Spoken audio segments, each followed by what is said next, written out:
আমার প্রিয় হুজুর তার একটা ভিডিও আমি সাইটে দিয়ে লাগাই আর আপনাইতে শুনবা ভিডিওটা লাগাইলে যে স্কিপ করবা না, সম্পূর্ণ ভিডিওটা শুনিয়া যাইবা, ইনশাল্লাহ অনেক ফায়দা হইবা আপনাইতে।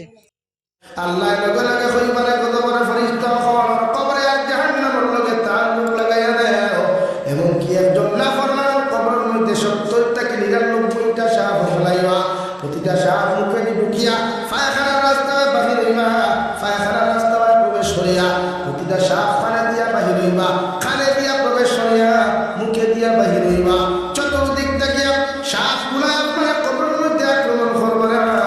শুধু এখানে শেষ নয়, কবর ডান আর বাম সাইডে আপনার এমন লাইনে কবরের মধ্যে চাপা মারবো রে ভাই, বিশ্বনবী বলেন ডান সাইডের হাড্ডিগুলা ভাঙ্গিয়া বাম সাইডের মধ্যে চলে যাবে, বাম সাইডের হাড্ডিগুলা ভেঙ্গে চুরমার হয়ে বাম সাইডের দিকে আপনার প্রবেশ করবে।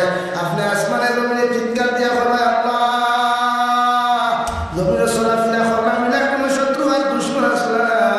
এই শত্রু আর দুশ্মন গুলা কবর কেমনে আসলো আল্লাহ নাফরমান করে জানাইয়া দিয়া, জমিনে কত গুনাহ করলাই নাফরমানি করলাই, ও কবরের দিন থেকে কি তোমার শুরু হইল, কিয়ামত পর্যন্ত জাহান্নামের মধ্যে জ্বলিয়া যাইবা, রায় পরিমাণ তোমার আরাম দেওয়া হইতো না। আলহামদুলিল্লাহ, জ্বলতে জ্বলতে যখন কবর যাইবে রে ভাই, জাহান্নামের মাঠও যখন তোমার আমার মধ্যে মাছ ছুড়ে দেওয়া হইব, জাহান্নামের মধ্যে জ্বলতে জ্বলতে যখন তুমি যাইবা, পারলে ভিডিওটা বেশি বেশি করে শেয়ার মারতা, মানে ওলাখান শেয়ার হইতো, যাহাতে আমার প্রিয় হুজুরের কাছে এই ভিডিওটা গিয়ে পৌঁছিত।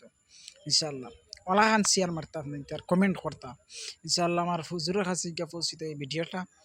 আর খে হুজুর দিয়ে বালা পাও ইনশাল্লাহ কমেন্ট করিয়া কইবা, আর কোন জায়গার থেকে ভিডিও দেখছেন কইবা কমেন্ট করিয়া, ভিডিওটা শেয়ার মারবা। আপনার পেজের মধ্যে নতুন তাহলে পেজটা ফলো মারবা। আসসালামু আলাইকুম।